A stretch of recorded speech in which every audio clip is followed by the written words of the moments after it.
So, even though I am very late to the weapons party, let's dive in and discuss what I liked about weapons and then what really didn't land for me. As a courtesy, this review does contain some spoilers, but I think it would be a miracle if you had gotten this far and not seen weapons yet. So, let's just get straight into it. The movie looked fantastic. It sounded great and it had killer performances across the board. It was also very entertaining. I definitely was not bored at any point. So why did Weapons still not land at all for me? Personally, for me, Weapons fell apart as soon as that witchy Aunt Gladys showed up. She felt unnecessarily over the top in her aesthetic and in her performance. The movie had done such a good job of building tension and intrigue, and then Gladys showed up and kind of just ruined it all because she was so obvious. In my opinion, she really brought down the tone of the film. She was kind of cheap and tacky. It was also glaringly obvious that it was her that was responsible for these children going missing.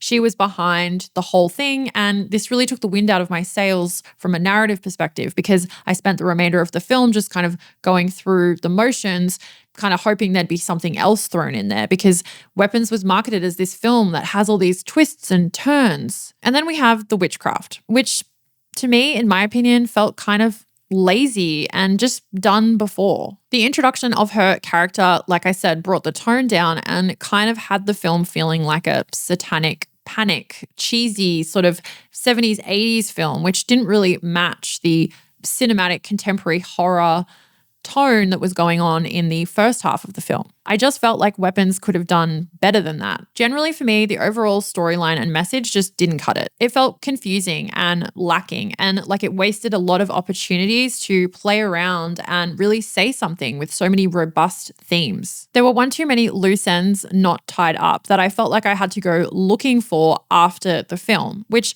I don't necessarily mind doing research post watching a movie, with the director to find out the motivations and the intentions. And I am not someone who wants everything tied up in a neat little box when I'm watching a movie, but I also don't want it to be kind of so confusing and vague and so difficult to join the dots between the two things that I have to go away and do all of this research. I watched some pretty decent videos that were delving into the symbolism that is very prevalent in Weapons, which the more I thought about it also felt kind of cheap and trad and just done before. A bell with a triangle and a 6 on it. Ooh, what does that mean? I kept thinking there was something that I had missed. So I watched a lot of videos delving into all of these aspects and didn't come away any clearer or kind of liking or understanding the movie anymore. The more I did dig for answers about the bell, the bonsai tree, the clown face, the way the kids ran, it all just led to what felt like either internet fan speculation or some inside reference to the director's past or something he wanted to play on, but in my opinion, didn't do a good job of fleshing out. I understand that there were a lot of themes of addiction, and this could have been really clever, but is addiction really linking up with the story of 17 children going missing? And is that the right movie to even explore that theme in? We've seen a lot of bold, brave films that have been original material by directors who clearly have a vision, they have something to say, but I have found a lot of them to be these mashups of just too many different ideas, too many different themes, too many different things going on. Another aspect that really bothered me, and I have to mention it, is the completely farcical nature of the sloppy investigation done by the police in Weapons, considering we are dealing with 17 missing children. The media would be all over this. They would be swarming, and that is not something that we saw represented in the film. The parents also seemed to be pretty complacent and passive about the whole thing. You would think that the community, the parents, the media, the internet, the whole world would be going crazy over 17 children just mysteriously going missing in America. I did watch some videos that tried to explain this, saying that the witch can cast a spell over everyone to kind of like null their emotions, but she didn't seem to be doing a very good job of keeping herself sustained because she needs to feed off of other people to stay alive. So I also found that farcical because she would need to be constantly topping herself up, hence why she has taken the 17 children. So how was she maintaining this spell over an entire nation? The other completely farcical part of the whole entire story that I just could not ignore is that the children all run in one direction to Alex's house.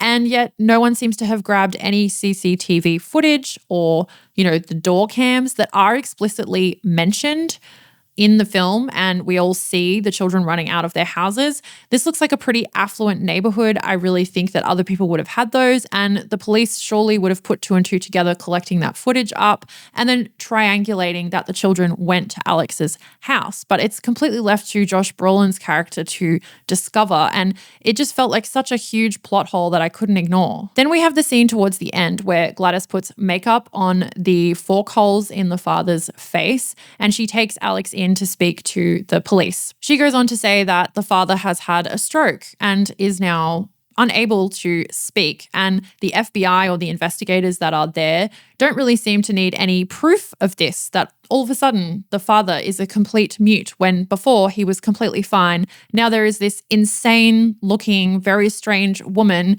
who isn't his legal guardian. She doesn't have any paperwork, and we're dealing with 17 missing children.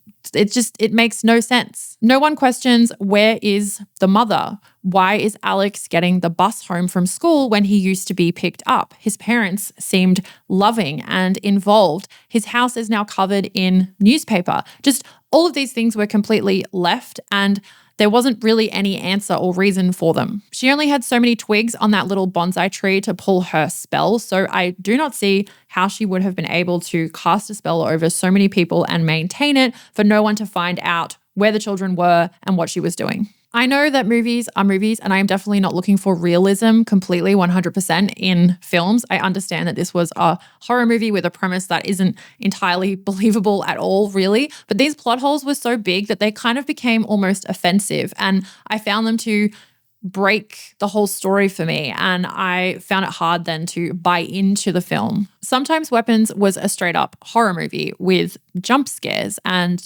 themes that you would expect. And then sometimes it was more contemporary and psychological. And then sometimes it was just tacky and cheap. And then sometimes it was also trying to say something or be a comment on society, like the gun over the top of the house and symbolism and the fact that, this witch is hidden in plain sight in American suburbia. It kind of reminded me a little bit of David Lynch's Blue Velvet, which, we follow Kyle MacLachlan's character through the town to uncover its darkness through the severed ear at the beginning. But the difference with Blue Velvet is that they spend time establishing this perfect neighborhood, and then it slowly gets kind of broken down as we meet Frank Booth and the, dark underbelly of what's really going on. And it felt to me like Weapons was itching at that or edging towards it, was trying to say that, but it just fell down in that we never really got a picture of what this town was like previously. It just felt like the whole thing was trying to say this, but then it was also trying to say this, and through trying to say everything, it really just said nothing. For me, it ended up ultimately being kind of empty. I walked away just feeling frustrated and confused, and not in a good way where I felt challenged.